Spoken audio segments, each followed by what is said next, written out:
ตะลุยโจทย์ฟิสิกส์ข้อ 7 เครื่องเคาะสัญญาณเวลาค่ะข้อนี้นะคะจุดแรกที่เครื่องเคาะสัญญาณจุดลงบนแถบกระดาษคือจุด O จุดที่2คือ A ก็คือ1ช่วงจุดความถี่ของเครื่องเคาะสัญญาณก็คือ50 เฮิรตซ์หมายความว่า1ช่วงจุดจะใช้เวลาไปเศษ1ส่วน50 วินาทีช่วงจุดที่2คือจุด B มีระยะ 1.9 เซนติเมตรช่วงจุดที่3มีระยะ 2.3 เซนติเมตรและช่วงจุดที่ C ไปถึง D ก็ใช้ระยะทาง 2.68 เซนติเมตรจนไปถึงตำแหน่งสุดท้ายคือจุด E เนี่ยมีระยะห่างระหว่างช่วงจุดคือ 3.06 ก็หมายความว่าได้ระยะทางเนี่ยระหว่างช่วงจุดเพิ่มขึ้นหมายความว่าวัตถุจะเคลื่อนที่ด้วยอัตราเร็วเพิ่มขึ้นโจทย์ถามหาความเร่งของแถบกระดาษนี้มันก็คือความเร่งเฉลี่ยนั่นเองความเร่งเฉลี่ยเราจะหาได้จากไหนเราก็จะหาได้จากความเร็วที่ตำแหน่ง D ลบด้วยความเร็วที่ตำแหน่ง A แล้วหารด้วยเวลาที่ใช้ไปนะคะจากช่วง TA ไป D ทำไมครูถึงใช้ที่ความเร็วที่จุด D และก็ความเร็วที่จุด A เพราะถ้าใช้ความเร็วที่จุด E ค่ะ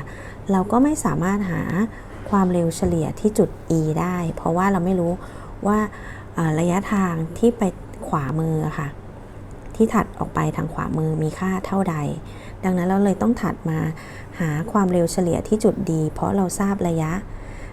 ที่1ช่วงจุดมายังจุด C และ1ช่วงจุดถัดไปที่ E เรารู้ระยะทางทั้ง2ตำแหน่งนี้นะคะเราก็จะมีวิธีการหาแบบนี้ที่จุด A ก็ใช้อธิบายเหมือนกันค่ะเราไม่สามารถใช้ตรงจุด O ได้เพราะว่าเราต้องหาค่าเป็นค่าอัตราเร็วเฉลี่ยเราตรงจุด O ไม่ทราบว่าจุดเริ่มต้นทางซ้ายมือค่ะมีค่าเท่าไหร่เพราะจุด O มันเป็นจุดเริ่มต้นอยู่แล้วดังนั้นเราไปหา VA ว่ามีค่าเท่าไหร่ VA ก็ต้องเท่ากับระยะทางจาก O ไป B ส่วนด้วย TO ไป B เราก็จะได้เป็น 1.53 บวก 1.90 ส่วนด้วย2ส่วน50และมีค่าเท่ากับ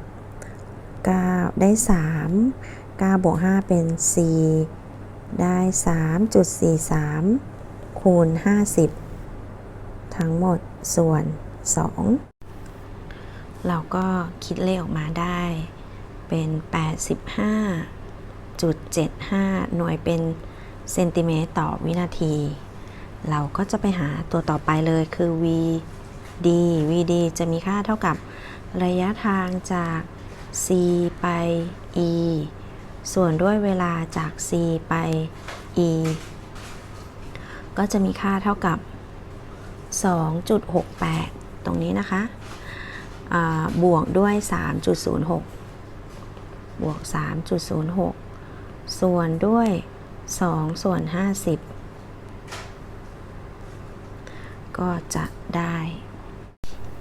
ก็จะมีค่าเท่ากับ 5.74 คูณ 5 ค่ะคูณ 50 นะหาร 2จะมีค่าเท่ากับ 143.5 หน่วยเป็นเซนติเมตรต่อวินาทีหาค่าความเร่งเฉลี่ยของแถบกระดาษนี้นะคะได้เท่ากับ VD ของเราก็คือ 143.5 ลบด้วย 85.75 หารด้วยเวลาจาก A ไป D กี่ช่วงจุดคะ A ไป B 1ช่วงจุด B ไป C 1ช่วงจุดและ C ไป D 1ช่วงจุดก็จะได้3ส่วน50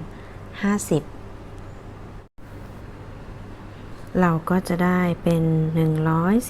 143.5 ลบ 85.75 วงเล็บปิดคูณด้วย50ทั้งหมด หาร 3คำตอบก็จะเป็น 962.5 หน่วยก็เป็นเซนติเมตรต่อวินาทีกำลังสองช้อยข้อที่3เนี่ยน่าจะ